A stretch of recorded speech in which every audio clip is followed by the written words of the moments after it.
Olá, amigos, estamos aqui dando sequência aos nossos estudos Mediunidade em Ação. Estamos trabalhando hoje o terceiro episódio, que vamos falar de desencarnação e plano espiritual, dando sequência aos assuntos que nós já estudamos, que foi teoria da mediunidade, os fluidos, energias, a classificação segundo seus efeitos. E para o nosso entendimento da manifestação do espírito, nós vamos estudar essa questão da desencarnação e o espírito no plano espiritual. Eu sou Eugênio, falo do canal Meimei Pedro Leopoldo, Centro Espírita. Inscrevam-se. Bom, então vamos ao nosso assunto do dia de hoje. Desencarnação e plano espiritual. Que é o que nós nos reportamos para o dia de hoje. Kardec nos coloca essa condição aqui, as 5 alternativas da humanidade, que está explicada por ele lá no livro Obras Póstumas. Então, é a postura com relação à vida futura, à espiritualidade, que nós podemos estar entendendo desde o entendimento da criação do espírito.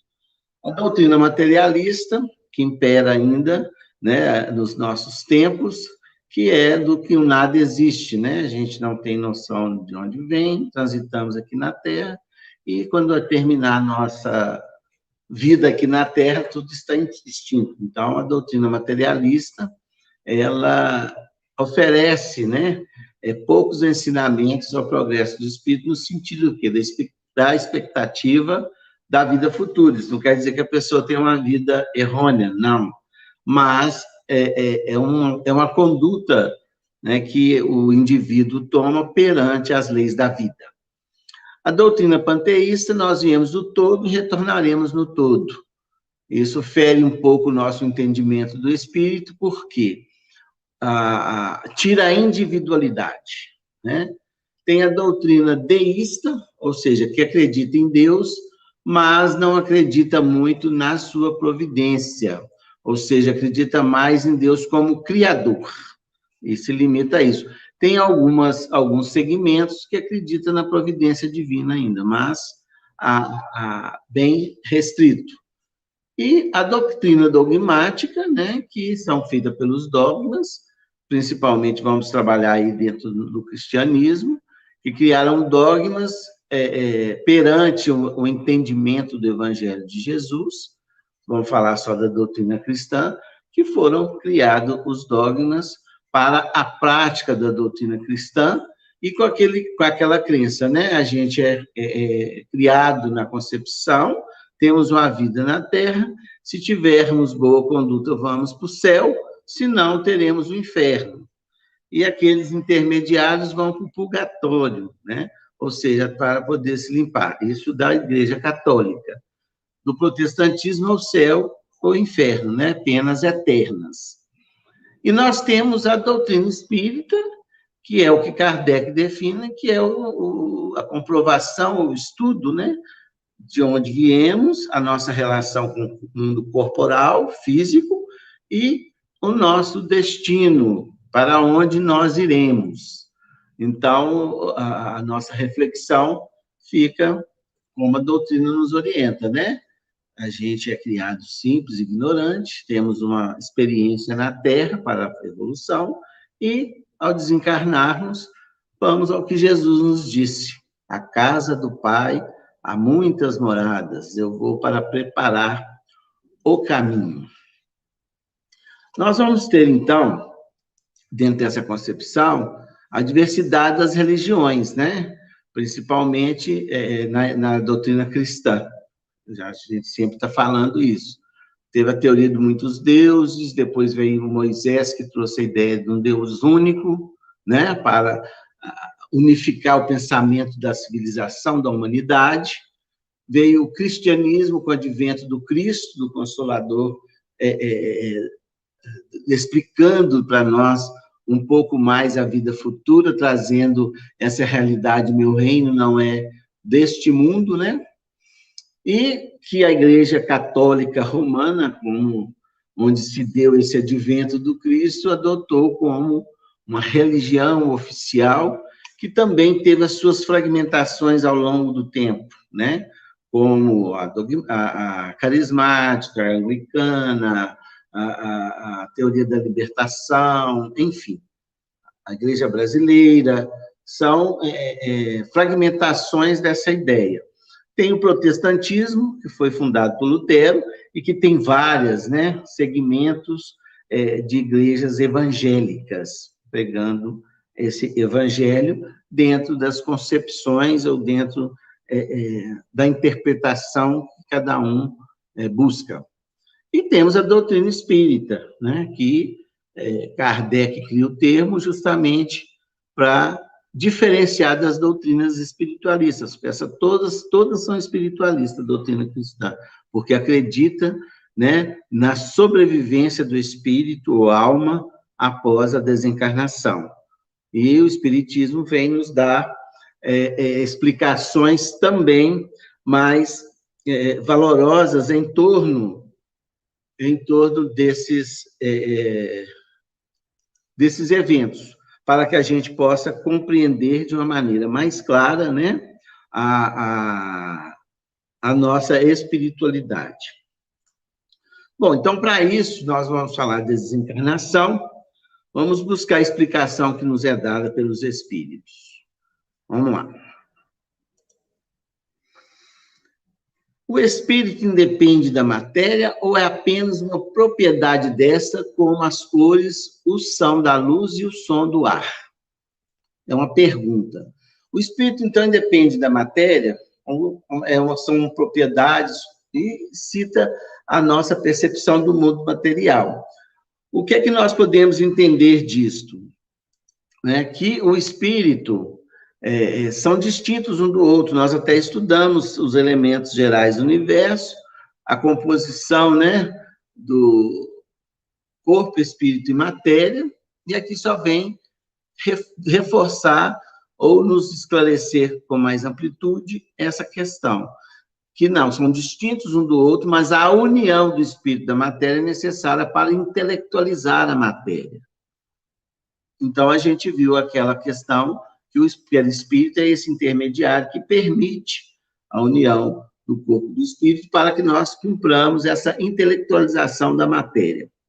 Bom, para a gente entender melhor o que seria essa intelectualização da matéria, nos é colocado na pergunta 115 dos espíritos, aí pergunta se uns terão sido criados bons ou maus, devido à nossa morada aqui na Terra sermos de expiações e provas, né? Então, nós estudamos aí que os espíritos são seres simples da criação, depois considerados seres inteligentes da criação, segundo Kardec, e os espíritos respondem essa pergunta sobre a criação dos espíritos. Deus criou todos os espíritos simples e ignorantes, isto é, sem o saber. A cada um deu determinada missão, com o fim de esclarecê-los, de os fazer chegar progressivamente à perfeição, pelo conhecimento da verdade, para aproximá-los de si, passando pelas provas que Deus lhes impõe, né? Que é uma condição evolutiva. Bom, então, aqui, o que explica para nós? O saber, a inteligência, é desenvolvida pelas experiências que nós temos na Terra. Então, nós nascemos lá no homem primitivo? Não, nós fomos criados, né, pelo átomo, fomos desenvolvendo pelo espírito, até chegar na fase hominal. Aí começamos a desenvolver inteligência de uma forma mais ampla, porque nos reinos, né, mineral, vegetal, animal, o espírito está em progresso. Ele já tem o princípio inteligente, né? Quando a gente chega na fase nominal, que a gente desenvolve, então, essa questão dos seres inteligentes da criação, né? Nesse ponto. Então, nós fomos criados simples e ignorantes, sem o saber, e através das nossas reencarnações, que aqui nós entendemos que ele falou a palavra missão, ou seja, o que a gente vem fazer aqui, o que é determinado para cada indivíduo a trabalhar pelo seu progresso, né? Que ele vai tendo conhecimento da verdade, através das provas, vai evoluindo para adquirir o saber, né? E na 25A do Livro dos Espíritos, essa união é igualmente necessária para a manifestação do espírito, ou seja, para o espírito evoluir, seria necessário, então, essa união, né? E o que ele fala? Porque sem o corpo físico, né, sem a organização apta, que é o nosso instrumento, nós não perceberíamos esse ensinamento, essa experiência, o espírito não teria essa vivência que nós temos quanto encarnados aqui na Terra, ou mesmo encarnados no plano espiritual, né? A nossa evolução ela é ininterrupta. A gente continua em trabalho. Vamos lembrar aí da questão perispiritual, né? Então, através do corpo físico é que nós vamos desenvolvendo a nossa percepção do mundo, que nos é a escola dada para a nossa evolução.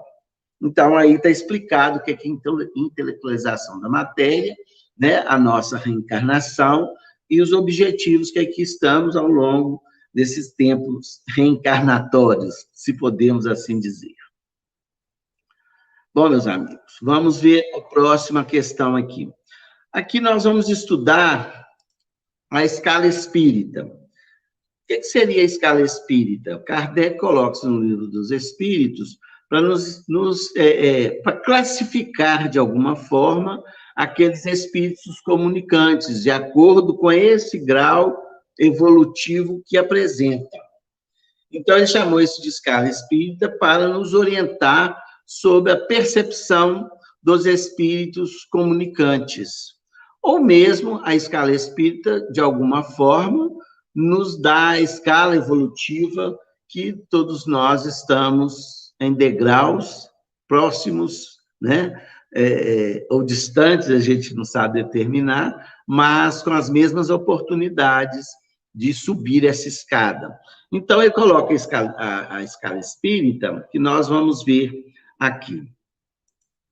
Ele fala que são 3, né, ordens principais, podemos dizer assim. A primeira ordem e única é de espíritos puros, que já chegaram à perfeição. Então, os espíritos que aqui na Terra, pelo que a Terra oferece, vamos explicar direito, pelo que a Terra oferece, já atingiram a perfeição que é destinada ao espírito buscar. Então, quer dizer, já estão numa escala que nós ainda, nossa compreensão ainda é limitada para compreender essa trajetória toda. Segunda ordem, bons espíritos, seres que o desejo do bem é predominante. Então, dos bons espíritos, que são uma ordem também que nós estamos aí junto dela. Espíritos imperfeitos são aqueles, né, em que ainda predomina a ignorância, o mal, né, e as paixões. Então, é de uma ordem inferior, que é a terceira ordem que é falada aqui. Então, estão ainda mais retardados no progresso espiritual. Aqui, dentro da escala espírita, vamos ver o que nos explica mais a Allan Kardec, detalhando cada ordem dos espíritos, né? A terceira ordem, espíritos imperfeitos, não compreendem Deus, o predomínio da matéria sobre o espírito e tem uma propensão ao mal, né? A intuição não, tem a intuição de Deus, não a compreensão. Então, a terceira ordem é daqueles espíritos de ordem inferior, né?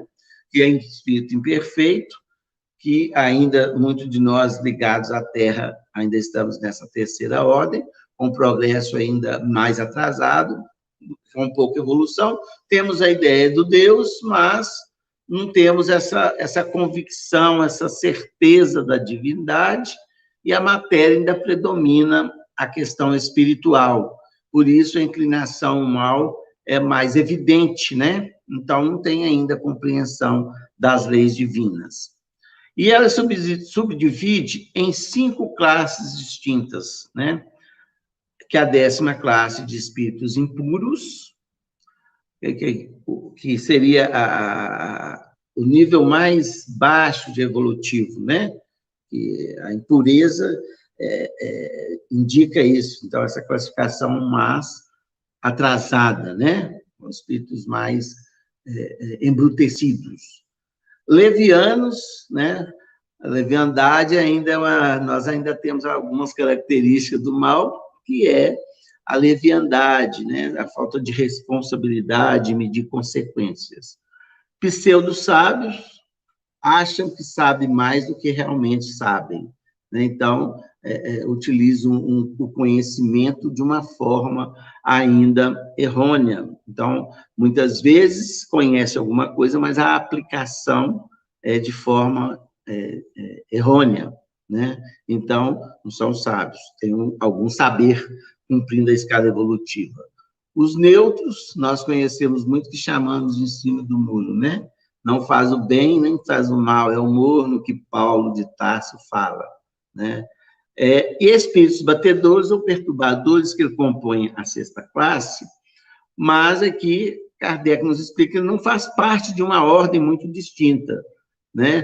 Todos esses espíritos da 10ª à 7ª classe, né, podem utilizar o recurso mediúnico, ainda numa fase muito rude material, para a sua manifestação, segundo os espíritos nos esclarecem através de Kardec.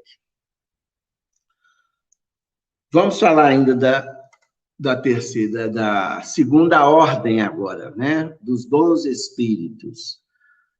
Tem como característica o predomínio sobre a matéria e o desejo do bem, né? A compreensão de Deus.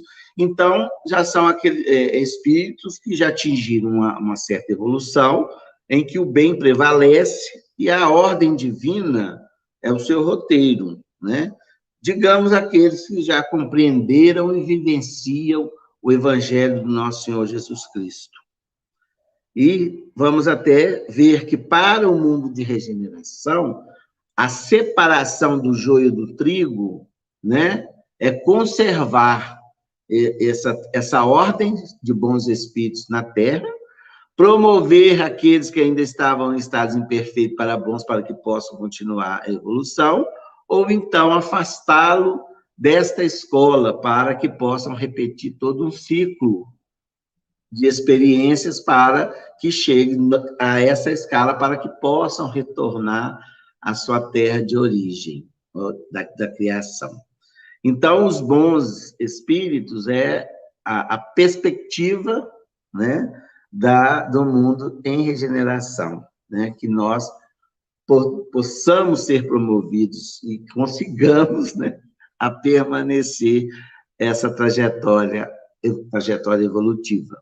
Então, começa com a 5ª classe, até os espíritos impuros os imperfeitos foram até a 6ª. Agora começa a 5ª, né? Que também tem graus diferentes de evolução. Espíritos benévolos é onde o bem já predomina, né? A benevolência, o foco no bem integralmente. Espíritos sábios são aqueles espíritos que têm um conhecimento, né, bem elevado, mas ligado mais ao seu desenvolvimento da matéria, né? Não praticam o mal, evidentemente, todo o conhecimento que adquirem é para a produção do bem, mas ainda um pouco distanciados, se assim posso usar essa palavra, de uma visão, uma percepção mais espiritual. E tem os espíritos prudentes ou de sabedoria, que são aqueles, né, que conciliam bem o saber com o sentimento, com a espiritualidade. Então, todo conhecimento que tem é muito válido para essa evolução, né? Então, são aqueles que focam o crescimento paralelo, que é as asas dos anjos, que a gente sempre fala, né? O equilíbrio entre o saber e o coração, o bem, né? Instalado em nós. E os espíritos superiores, né? São espíritos que chegaram a um grau evolutivo que pouco tem que aprender ainda na Terra, mas muitas vezes, para auxílio, né, reencarnam e recebem missões, né, grandiosas, como foi o Dr. Bezerra de Menezes, o Chico Xavier. Não estou falando que eles não têm que encarnar, mas que aqui estiveram, aqui transitaram e nos deram exemplo, né, valorosos e um auxílio ao progresso espiritual de muitos, né, através da sua missão, através do seu apostolado. Então, são espíritos que ainda têm alguma coisa a se ajustar, né?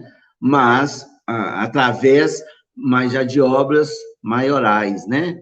Já em trabalho humanitário, que os tornam espíritos superiores, e, evidentemente, são esses espíritos que assistem à tarefa de evolução na Terra, auxiliando a nós outros que ainda estamos mais retardatários. Então, essas seriam as ordens que compõem, as classes que compõem a segunda ordem dos espíritos. E a primeira ordem é de espíritos puros, então ela é única, né?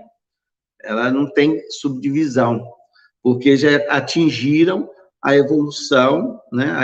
A evolução estabelecida, né? Para essa relação com Jesus, com as leis divinas, né? E sobre a intelectualização da matéria, já tem a superioridade do espírito diante da matéria. Isso aqui, gente, foi só para a gente situar a questão da nossa posição depois que nós viermos a desencarnar ou reencarnar, né? Em que situação que Kardec nos coloca perante essa escala espírita. Então, a gente vê os degraus que nós temos que, né, avançar. Cada um faça a sua avaliação para ver em que degrau está, né, gente? E também na manifestação dos espíritos, quando isso acontecer. Aqui, gente, nós vamos apresentar um esquema que eu acho que elucida muito bem para a gente a questão da desencarnação, né? Aqui é só uma ideia do que nos traz. Eu vi esse esquema, eu gostei muito e estou utilizando. A reencarnação, então, nós temos o nascimento. Nós vamos ver aí do lado. Reforma íntima, evolução. A doutrina nos ensina a reforma íntima, que é através do Evangelho de Jesus. E o trabalho coletivo, né, ou seja, o esforço que a gente faz enquanto encarnados em uma sociedade, em um mundo de expiações e provas, que se torna uma questão evolutiva. Mas a gente pode ter a estagnação. Muitas vezes a gente reencarna e não avança nessa escala, né? E tem o fenômeno morte, que é a interrupção dessa trajetória aqui na Terra, né? Em cada experiência nossa que aqui viemos. E aí Kardec nos explica que tem um desprendimento. Nós vimos na reencarnação que o perispírito ele promove essa ligação do corpo, né? E do espírito, ou seja, para que possa ser o ser triuno. Então, esse desprendimento ele se dá da reencarnação, ou seja, o desligamento ou o abandono do corpo físico. E esse desprendimento, Kardec fala que pode ser lento ou abrupto, né? E tem um tempo de perturbação, ou seja, quando cessa a atividade dos órgãos físicos, o espírito tem um tempo de perturbação pós-mortem, que pode ser fugaz, rápido, né? Ou longo, até o despertar na espiritualidade, ou seja, que o espírito se liberta dessa sensação da matéria para perceber a sua vida no plano espiritual.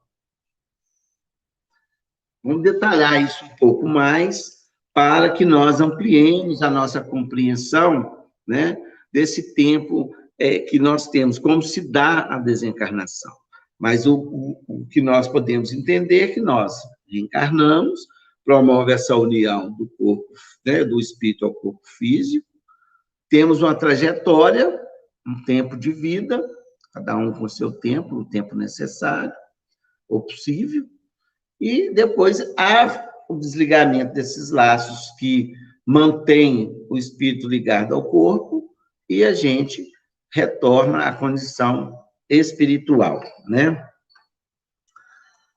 Bom, então vamos ver aqui como se dá isso, segundo o Livro dos Espíritos vai nos esclarecer. Primeira coisa que nós vamos entender que é a questão do princípio vital. Nós falamos isso em conversa anterior, né? Que é o que dá a vida ao corpo físico, o movimento aos órgãos, ao corpo, né? A energia vital.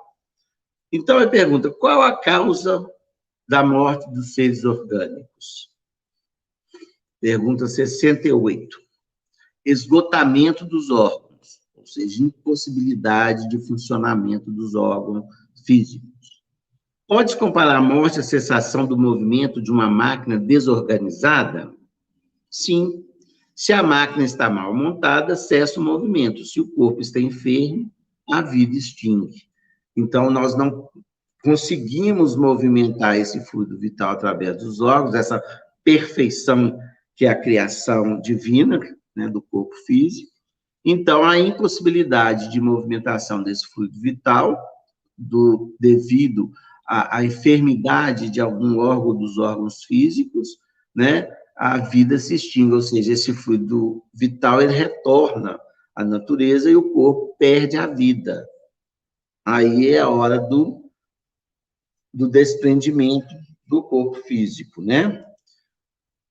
E ele pergunta assim, então, quando acontece isso, o que espera um homem desencarnado diretamente nos seus primeiros tempos de vida pós-túmulo, no além-túmulo? Os Espíritos respondem o seguinte, a alma desencarnada procura naturalmente as atividades que lhe eram prediletas, nos círculos da vida material, obedecendo laços afins, tal qual se verifica nas sociedades do vosso mundo. Ora, o que os Espíritos falam aqui? Depois que a gente desencarna, nós não deixamos de ser nós mesmos. Nós vamos nos ligar a mundos espirituais que estão mais condizentes com a nossa questão mental, a nossa questão de conduta. Chico Xavier escreve o seguinte, né? Vocês vão ver aí comigo. A morte é mudança completa de casa, sem mudança essencial da pessoa. Chico Xavier nos escreve isso, né? E ele ainda pergunta, quer saber o que você vai fazer no plano espiritual? Observe as horas vazias, né? É o que a gente utiliza para alguma coisa. Então, ninguém perde a sua identidade porque desencarnou. A gente perde a CI, né? Carteira de identidade e o CPF, mas a identidade pessoal, nós, né, estaremos com ela. Então, aqui vamos falar do desprendimento. Como é que nos coloca... Vou colocar em tela maior para que todos nós possamos ver juntos. Na questão 164, pergunta o seguinte, todos os espíritos experimentam no mesmo grau e pelo mesmo tempo a perturbação que se segue à separação da alma e do corpo? A pergunta é se é igual para todo mundo essa transição, essa perturbação, chamada perturbação espírita. Não, pois isso depende de sua elevação. Aquele que já está depurado se reconhece quase imediatamente, porque se desprendeu da matéria durante a vida corpórea, enquanto que o homem carnal, cuja consciência não é pura, conserva por muito mais tempo a impressão da matéria. Então, essa explicação, né, ela vem muito de encontro aos trabalhos espíritas nesse sentido. O que fala aqui é o seguinte, um espírito mais evoluído, que viveu uma vida voltada mais à espiritualidade, ele se reconhece com mais facilidade, né? Depois de um tempo, já no plano espiritual, a sensação da matéria vão ser interrompida. Quando o homem é ligado mais às coisas materiais, às sensações materiais, ele ainda acha que precisa do corpo, aquelas vibrações, ou seja, ele não tem onde projetar a sua mente, então ele vai ficar mais tempo ligado ao corpo, evidentemente. Por isso que a gente costuma dizer o seguinte, muitas vezes A pessoa morre, porque é o corpo que morreu, mas não desencarna, não se livra da carne, fica ligado ao mesmo processo reencarnatório ou da encarnação que vivia. Correto? Bom, vamos para o próximo aqui, que nos trata desse assunto.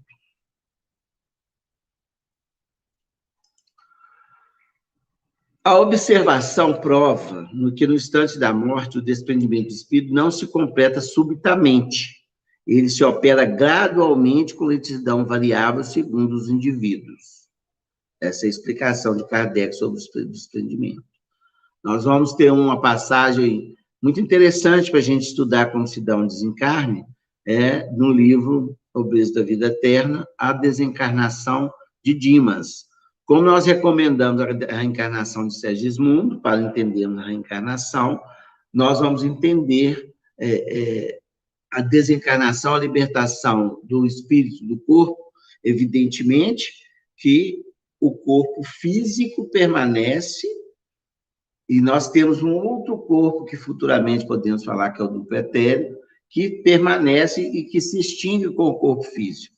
O corpo espiritual, que é o perispírito, acompanha o espírito. Aí há a desencarnação, a chamada quando é cortado esse fio de prata, que é muito utilizado nos espíritos, né, nos estudos sobre a desencarnação. Então, quando interrompe, é o último fio que é cortado ou eliminado ou esgaçado, depende de como a desencarnação se opera, é que o espírito ganha essa liberdade. Aí ele entra nessa perturbação espírita, que pode demorar de acordo com o seu estágio evolutivo, né? Então, Kardec fala que não é igual, né?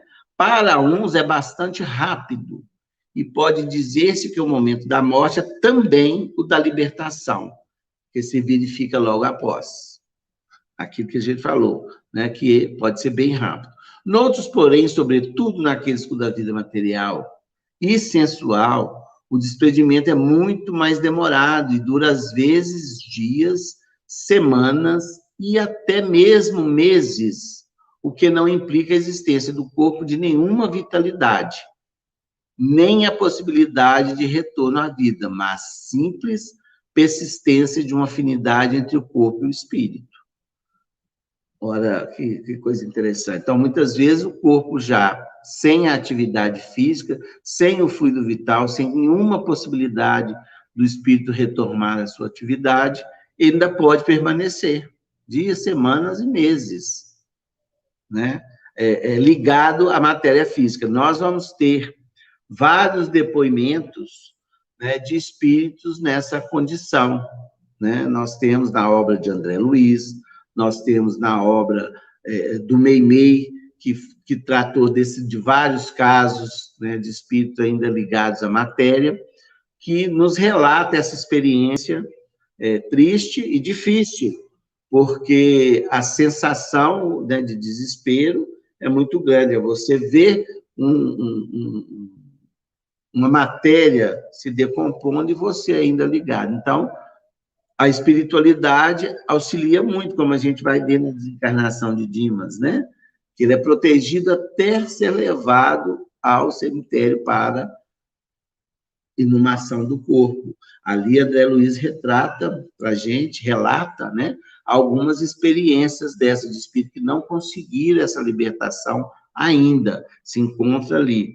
Então, por isso que a espiritualidade ela tem uma ação, né, muito grandiosa no socorro a todos nós em desencarnação, aqueles espíritos que se interessam por nós, aqueles espíritos que trabalham em favor da humanidade, aqueles que nos antecederam, que têm aquele afeto, né, vêm nos ajudar nesta hora para que a gente tenha essa libertação, abreviando, talvez, sofrimentos mais difíceis, né? A misericórdia divina, ela se encontra presente em todos os momentos da nossa vida. Então, ninguém está ao desamparo, né? Então, essa explicação evidente que Kardec nos traz, mas também nos mostra a misericórdia divina, e nós que aqui ainda estamos, podemos, né, continuar o nosso trabalho da libertação da matéria enquanto encarnados, né? É o grande convite para todos nós. Desculpem-me agora. Bom, vamos avançar um pouco mais. Aqui, gente, depois da explicação sobre isso, a gente não teria tempo para falar sobre isso agora, nem seria o nosso objetivo. Mas, devido a essas explicações que nos traz Kardec, por isso que a eutanásia, que é o papel quando a gente força essa libertação, né? O espírito precisa de experiências para chegar na espiritualidade. A distanásia, a gente manter, muitas vezes, forçadamente, um espírito ligado ao corpo. A ortotanásia, que é a mais recomendada, da pessoa fazer o desencarne junto aos seus afetos. Como fica o espírito em coma, quando ele está em coma, né? A questão da morte encefálica, que implica diretamente na doação de órgãos, né? E a inumação, que é o mais comum, que é você enterrar o corpo, e a cremação, né? Que, segundo Emmanuel, no livro Notáveis Reportagens, comenta pelo menos 50 horas para que a espiritualidade tenha tempo de agir num espírito que ainda está ligado à matéria, né? A inumação, normalmente, 24 horas, para que também possa ter ação dos espíritos, mas enquanto houver o corpo, a presença do espírito ali, a ação da espiritualidade ainda permanece ao socorro daqueles que possam ser. Então, são reflexões que nós temos que fazer, e também não somos aqui apregoando nada, mas são reflexões e preparos, né, que nós temos que ter para que tenhamos uma desencarnação mais tranquila. Bom, ficam essas reflexões aí para nós. O espírito e o coma, nós temos um estudo no nosso canal. Vocês podem procurar, a gente fala um pouco sobre isso também, sobre um pouco de cada coisa. Está disponível aí, depois vocês pesquisam, que pode acrescentar um pouco mais nos nossos comentários. Aqui, gente, nós chegamos, então, à condição do espírito desencarnado, né, e liberto do corpo físico, que aí ele terá condições de manifestar-se, né? Aqui a gente colocou colônias espirituais, para a gente entender onde o espírito possa residir depois desencarnado. Umbral, que é bem tratado no nosso lar, né? Foi bem projetado no filme também, que é essa região próxima à Terra, em que fica a maioria de nós, quando desencarnamos, né? É uma zona transitória, onde a gente faz essa perturbação e esse desprendimento para que avancemos um pouco mais de acordo com a nossa percepção, o nosso despertar, ou mesmo em socorro, que a espiritualidade vem em nosso auxílio. E nós temos as colônias socorristas, a partir do momento que nós temos condições de estar, você vê que no nosso lar mesmo instaladas as colônias transitórias, que seria a próxima, né? Para que cheguemos às colônias socorristas. Nosso lar, várias, ou tem os miosotes da célula 7, tem várias colônias, a gente tem mais noção do nosso lar devido às explicações trazidas por André Luiz. Temos a colônia também Maria de Nazaré, que está no Memórias do Suicida. Então, são colônias de socorro, né? Ou que ampara aqueles espíritos na sua nova etapa, que é uma misericórdia divina. Então, são verdadeiros, né, hospitais, lares, colônias de serviço, de experiências, de crescimento, né, de conhecimento. Então, são as colônias que socorrem nos desencarnados. As transitórias são colônias, como o próprio nome diz. Nós vamos ver em nosso lar que eles montavam colônias na região do umbral, até onde André Luiz foi resgatado, né? Ali tinha sido instalada uma colônia transitória, para que pudesse ali ser encaminhado. Vamos imaginar a Cruz Vermelha trabalhando para encaminhar-nos para um hospital. Tem as colônias correcionais, né? A rebeldia, ela também é contida quando encarnados aqui na Terra, né? A perturbação, se ela é intensa, se causa sofrimento aonde não deve, como o crime, né? A pessoa é detida por um tempo determinado para faça reflexões, e a proposta seria para fazer uma mudança de conduta. Há uma pessoa, o estágio de loucura, que faz mal a si mesma e ao outro, ela é contida em um hospital ou com sedativos. Então, as colônias correcionais, elas existem lá também, onde a rebeldia, o mal ou a perturbação são muito acerbadas. Então, eles são conduzidos. E aqui eu coloquei o centro espírita, que é o centro de socorro. Aí nós vamos entender quais os tipos de espíritos que nós vamos receber nas nossas reuniões mediúnicas, ou desobsessão, ou atendimento a sofredores, ou de vibrações, né, para que a espiritualidade possa trabalhar a libertação ou o encaminhamento, digamos assim, do espírito às colônias espirituais que lhe favorecem o crescimento. Então, o centro espírita, ele funciona como uma colônia socorrista. Ao longo do nosso estudo, nós vamos entender como é feito esse trabalho através dos bons espíritos e dos médiuns que se propõem a auxiliar essa tarefa de socorro aos espíritos sofredores ou perturbados. Então, é isso que nós gostaríamos de situar no dia de hoje, né, sobre essa questão dos espíritos, ou o plano espiritual, ou a relação desses espíritos, né, com... Perdoem.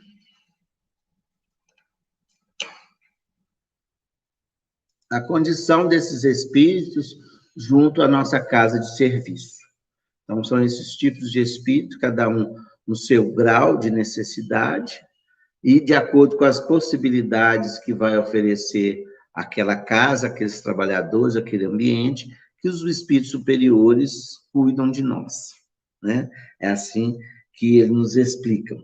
Então, assim, gente, a gente termina por hoje, né? Buscando aquela célebre frase, né, que está lá no túmulo de Kardec, essa realidade que é nascer, viver, morrer e renascer ainda, tal é a lei. Então, é isso que nós teríamos para conversar no dia de hoje, e na próxima semana nós estaremos falando da equipe de trabalho, né, que se forma numa casa espírita para trabalhar em socorro e favorecimento aos espíritos que vêm nos visitar, ok? Nós rogamos a Jesus que nos abençoe. Até a próxima semana, espero vocês. Um grande abraço. Fiquem com Deus. Chico Xavier. Chico, homem de fé.